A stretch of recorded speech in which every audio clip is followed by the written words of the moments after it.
नमस्कार, आप देख रहे हैं मास्कॉम जंक्शन। मैं डॉक्टर प्रदीप कुमार हाजिर हूं एक और नई वीडियो के साथ। डी स्टूडेंट्स, आज इस वीडियो में हम बात करेंगे ग्लॉसरी ऑफ न्यूज़पेपर टर्म्स के बारे में। जी हाँ, न्यूज़पेपर से जुड़ी कुछ बेसिक टर्म्स जिनकी जानकारी आपको होना बहुत ज़रूरी है। न केवल आपके सामान्य ज्ञान के लिए इनकी जानकारी होना ज़रूरी है, बल्कि अलग अलग जो प्रतियोगी परीक्षाएँ होती हैं, जो कॉम्पिटिटिव एग्जाम्स होते हैं, उनमें भी अगर आप सक्सेस हासिल करना चाहते हैं, चाहे वो आपका यूजी पीजी का एंट्रेंस टेस्ट है, चाहे आपका पीएचडी का एंट्रेंस टेस्ट है, नेट का एग्जाम है, हर जगह इन टर्म्स के बारे में पूछा जाता है। तो अगर आप इसमें पास होना चाहते हैं, इसकी जानकारी आप हासिल करना चाहते हैं, तो न्यूज़पेपर की बेसिक टर्म्स आपको पता होनी चाहिए।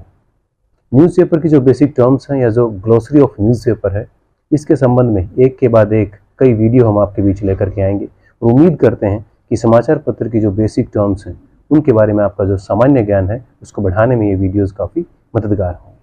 तो आइए शुरू करते हैं आज का lecture, glossary of newspaper terms. तो सबसे पहली जो टर्म है वो है masthead. The name of a publication such as a newspaper displayed on the top of the first page is called masthead।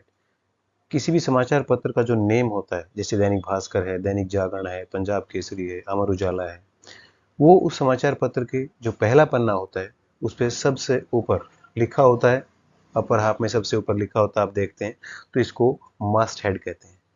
Although कुछ किताबों में आपको लिखा मिलेगा कि इसको नेम प्लेट भी कहते हैं, लेकिन ज़्यादा जो चर्चित है वो है मास्ट हेड। तो the name of a publication such as a newspaper displayed on the top of the first page is called masthead।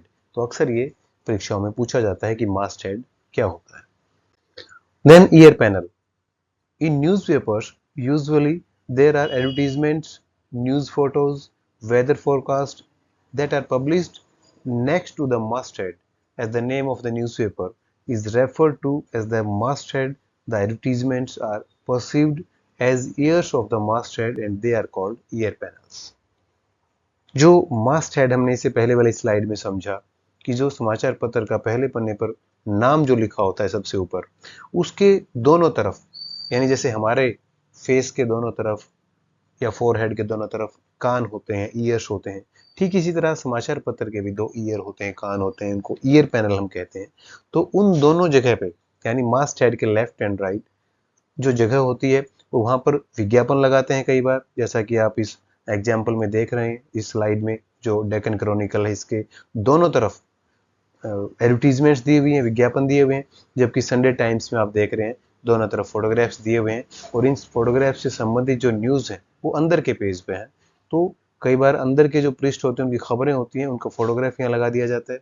कई बार एडवर्टीजमेंट भी रहती है, कुछ समाचार पत्रों में वेदर फोरकास्ट या आज का विचार, ये चीजें भी दी होती हैं। देन न्यूज प्रिंट, ये आपको पता होना चाहिए, आपके सामान्य ज्ञान के लिए जानना बहुत जरूरी है कि जिस कागज पर समाचार पत्र की छपाई होती है उसको न्यूज प्रिंट कहते हैं। जैसे नॉर्मल पेपर होता है, आपसे पूछा जाए उसको क्या कहते हैं तो आप कहेंगे उसको कागज कहते हैं या प्रिंटिंग पेपर कहते हैं, लेकिन नहीं, समाचार पत्र के लिए एक खास तरह का कागज तैयार किया जाता है जिसको न्यूज प्रिंट कहते हैं। The paper on which a news paper is printed, यानी एक ऐसा कागज जिस पर समाचार पत्र की छपाई होती है उसको न्यूज प्रिंट कहते हैं। Then folio line. Folio line भी एक बहुत अच्छी टर्म है। आपने यहाँ देखा है मास्ट हेड, जैसे द ट्रिब्यून लिखा हुआ है, इसके नीचे खबरें शुरू हो जाती हैं, लेकिन खबरों के बीच में और मास्ट हेड, यानी खबरें और मास्ट हेड, इन दोनों के बीच में एक लाइन दी हुई है जहाँ पे लिखा हुआ है Chandigarh, Gurugram, Jalandhar, Bathinda, volume 142, number 178, 16 pages, ₹5। इसका जो प्राइस लिखा हुआ है, रजिस्ट्रेशन नंबर लिखा हुआ है, कब एस्टेब्लिश हुआ है न्यूज़पेपर वो लिखा हुआ है, यहाँ पे ईयर लिखा हुआ है 1881 और हरियाणा। यानी ये जो लाइन, ये जो डिटेल्स होती हैं, आप अक्सर समाचार पत्रों में देखते हैं कि कितने संस्करण हमारे अलग अलग स्टेट से निकलते हैं। जागरण भास्कर के 60 से ज़्यादा संस्करण निकलते हैं। तिथि वहाँ पे लिखी होती है कई बार कि शुक्ल पक्ष है, कृष्ण पक्ष है, या ये श्रावण का महीना है, वो चीज़ें वहाँ लिखी होती हैं, तारीख होती है, दिन होता है। तो वो सारी जो डिटेल होती है एडिशंस की या उस किस डेट का वो समाचार पत्र है, वो एक लाइन में लिखा जाता है मास्ट हेड के ठीक नीचे। जैसे द ट्रिब्यून है, इसके ठीक नीचे इसी तरह समाचार पत्रों में लिखा होता है। यानी जो एडिटोरियल का जो पार्ट है, खबरें जहां से शुरू होती हैं और ऊपर जो मास्ट हेड है, ठीक इन दोनों के बीच में जो एक लाइन होती है जिसमें से तमाम जानकारियां दी जाती हैं, उसको कहते हैं folio line. In a newspaper An imaginary line between masthead and editorial content consisting newspaper name, editions, publication date, volume, page number, etc. is called folio line. Then headline जैसा कि आप समझते हैं शीर्षक होता है समाचार पत्र में, जो है जो खबर की जो हाईलाइटिंग पॉइंट्स होते हैं, उस खबर का जो निचोड़ होता है उसको कम से कम शब्दों में उस खबर के ऊपर लिखा जाता है, जिसको हेडलाइन कहते हैं. Gist of a news story highlighting the key points of a news story in fewer words, यानी कम से कम शब्दों में एक सार के रूप में उस पूरी खबर को कम से कम शब्दों के जरिए बताया जाता है, और ये हेडलाइन के जरिए संभव होता है. तो यहाँ पर आप देख रहे हैं कि एक हेडलाइन दी हुई है जिसकी तरफ हमने एरो बनाया हुआ है, ये इस खबर का हेडलाइन है. यानी किसी भी खबर का शीर्षक, और शीर्षक अच्छा वो होता है जो कम से कम शब्दों में उस पूरी खबर को बयां करता है. देन सब हेडिंग क्या होती है? Placed below the headline of a news story to highlight the remaining important points और टू क्लियर द हेडलाइन. ये आपने अभी हेडलाइन देखी, ये जो एरो हमने दिया है ये सब हेड की तरफ दिया हुआ है.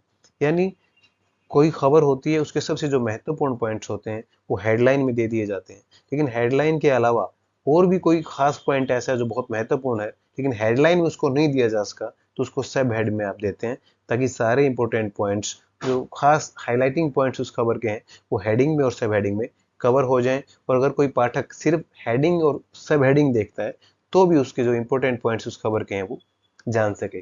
कई बार ऐसा होता है जो क्रिएटिव हेडलाइन होती है उसको क्लियर करने के लिए भी, पाठक के दिमाग में क्लियर करने के लिए भी सब हेड दी जाती है. जैसे आप क्रिकेट की खबरों में ऐसे कई बार देखते हैं कि टीम इंडिया के शेयरों ने ऑस्ट्रेलिया के कंगारुओं को दी मात. अब इसमें क्लियर नहीं हुआ कि ये कौन सा मैच था और कैसे मात दी, हुआ क्या है. फिर आप क्लियर करते हैं कि दिल्ली वनडे में टीम इंडिया ने ऑस्ट्रेलिया को 12 रन से हराया या 10 विकेट से हराया. फिर आप उस क्रिएटिव हेडलाइन को सब हेड में क्लियर करते हैं ताकि पाठक को पूरी चीज समझ में आ जाए. Then dateline. कोई भी खबर जब आप पढ़ते हैं हेडलाइन और सब हेडिंग पढ़ने के बाद जब खबर शुरू होती है उसके ठीक ऊपर ये दिया जाता है कि वो खबर कहाँ से फाइल की गई है, यानी वो खबर कहाँ से भेजी गई उस समाचार पत्र में, उस जगह का नाम लिखा होता है. जैसे यहाँ आप देख पा रहे हैं भास्कर न्यूज करनाल, या यहाँ पे आप देख रहे हैं नई दिल्ली. तो ये जो प्लेस का नाम जो लिखा होता है जहां से वो खबर फाइल की गई है उसको डेट लाइन कहते हैं. The place from which a news story is filed. Some newspapers also mention date with place. कई जो समाचार पत्र होते हैं वो अपनी डेट लाइन में स्थान के साथ साथ तारीख भी लिखते हैं, जैसे ट्रिब्यून न्यूज़पेपर लिखता है. देन हम बात करते हैं बायलाइन की. When the name of a news reporter is given with A news story, mostly the byline is given for exclusive और स्पेशल स्टोरीज. बायलाइन जैसे कि इसके आप नाम से समझते हैं टर्म के, जिस न्यूज में एक न्यूज रिपोर्टर का नाम दिया जाता है, यानी जहां पे आपने डेट लाइन देखी लगभग उसी जगह न्यूज रिपोर्टर का नाम दिया जाता है उस खबर के साथ, तो उसको बायलाइन कहते हैं. आप देखते हैं हर खबर में रिपोर्टर का नाम नहीं दिया जाता, लेकिन जो कुछ एक्सक्लूसिव स्टोरीज होती हैं, खास स्टोरीज होती हैं, स्पेशल स्टोरीज होती हैं, जिसके लिए उस न्यूज रिपोर्टर ने कुछ एक्स्ट्रा मेहनत की होती है, प्लानिंग की होती है, उन खबरों के साथ उसका नाम दिया जाता है, जिसको बायलाइन स्टोरी कहते हैं. जैसे यहाँ पे आप देखते हैं कि जो खेती बाड़ी से संबंधित ये खबर है, किसान के बारे में बताया गया है जो सक्सेसफुल फार्मर है, तो निश्चित रूप से न्यूज रिपोर्टर ने इसके लिए मेहनत की होगी, प्लानिंग की होगी, संपर्क किया होगा किसान से, इसलिए इस स्टोरी में उसकी बायलाइन दी गई है महेंद्र सिंह घरोंडा. तो ये बायलाइन स्टोरी है जब किसी भी न्यूज में उस रिपोर्टर का नाम साथ में दिया जाता है जिसने उस खबर को कवर किया है, तो उसको कहते हैं बायलाइन स्टोरी. देन लीड या intro. The first paragraph of a news story is called lead और इंट्रो. किसी भी खबर का जो पहला पैराग्राफ होता है, पहला जो पैरा होता है, उसको लीड या इंट्रो कहा जाता है. लीड या इंट्रो लिखना सच में एक चुनौतीपूर्ण कार्य है, क्योंकि अगर आपने खबर का इंट्रो अच्छा लिखा है तो ही पाठक आपसे जुड़ा रहेगा और फर्दर आपकी खबर पढ़ता चला जाएगा. लेकिन हेडलाइन के बाद अगर आपने इंट्रो अच्छा नहीं दिया, या उसी में आपने पाठक को एक तरह से भ्रमित कर दिया, या उसको एक तरह से क्लैरिटी आपके दिमाग में नहीं है, तो आपकी खबर को पाठक आगे नहीं पढ़ता है. इसलिए इंट्रो जो है वो, हेडलाइन तो क्रिएटिव होनी ही चाहिए, इंट्रो भी आपका बहुत इंप्रेसिव होना चाहिए जो first paragraph of a news story है, ताकि पाठक आपकी सारी खबर पढ़ता चला जाए. तो first paragraph of a news story is called lead और intro. Then inverted pyramid. Inverted pyramid विलोम स्तूपी एक न्यूज राइटिंग का स्टाइल है और न्यूज़पेपर में इसका बहुत इस्तेमाल होता है. और जब एक खबर को आप according to the importance of facts, यानी जो फैक्ट्स की इम्पोर्टेंस है, एक खबर में बहुत अलग अलग फैक्टर होते हैं, एलिमेंट्स होते हैं जो महत्वपूर्ण होते हैं, लेकिन इन्वर्टेड पिरामिड जो स्टाइल होता है इसमें आप क्या करते हैं, जो सबसे महत्वपूर्ण जो पॉइंट्स उस खबर के हैं, सबसे महत्वपूर्ण एलिमेंट, इंपॉर्टेंट एलिमेंट्स जो उस खबर में है, उनको आप सबसे ऊपर जगह देते हो, और उसके बाद जो कम महत्व के हैं उनको आप सबसे आखिर में क्रम वाइज नीचे देते जाते हैं। इसका रीजन यही होता है कि अगर किसी पाठक के पास समय कम है और उसने खबर का पहला पैराग्राफ, दूसरा पैराग्राफ सिर्फ वहीं तक पढ़ा है, तो वो खबर के महत्वपूर्ण एलिमेंट से, उनकी जानकारियों से अछूता ना रहे। तो एक बहुत ही पॉपुलर न्यूज राइटिंग स्टाइल है इन्वर्टेड पिरामिड, और इसमें जो तथ्यों की जो महत्ता है या उसका महत्व है, इंपॉर्टेंस है, उसके हिसाब से उनको प्रस्तुत किया जाता है। सबसे मोस्ट इंपॉर्टेंट जो फैक्ट्स होते हैं खबर के, वो सबसे ऊपर, उसके बाद उससे कम इंपॉर्टेंट, और अदर इन्फॉर्मेशन कोई होती है तो वो सबसे नीचे दी जाती है, ताकि अगर पाठक पूरी खबर को ना भी पढ़े तो उस खबर के महत्वपूर्ण जो फैक्ट्स हैं वो उसको मिल पाए। तो डियर स्टूडेंट्स, आज हमने ग्लोसरी ऑफ न्यूज़पेपर टर्म्स में कुछ टर्म्स के बारे में चर्चा की। उम्मीद है आपको हमारा ये वीडियो पसंद आया होगा। इस सीरीज की बाकी वीडियो जल्द आपके सामने होंगी, और उम्मीद करते हैं कि आपका जो सामान्य ज्ञान है समाचार पत्र से जुड़ा, वो इन वीडियोस के माध्यम से जरूर बढ़ जाएगा। इसी के साथ अब हम आपसे विदा लेते हैं। जल्द हाजिर होंगे एक और नई वीडियो के साथ। आप जुड़े रहिए हमारे साथ और देखते रहिए मास कॉम जंक्शन। धन्यवाद।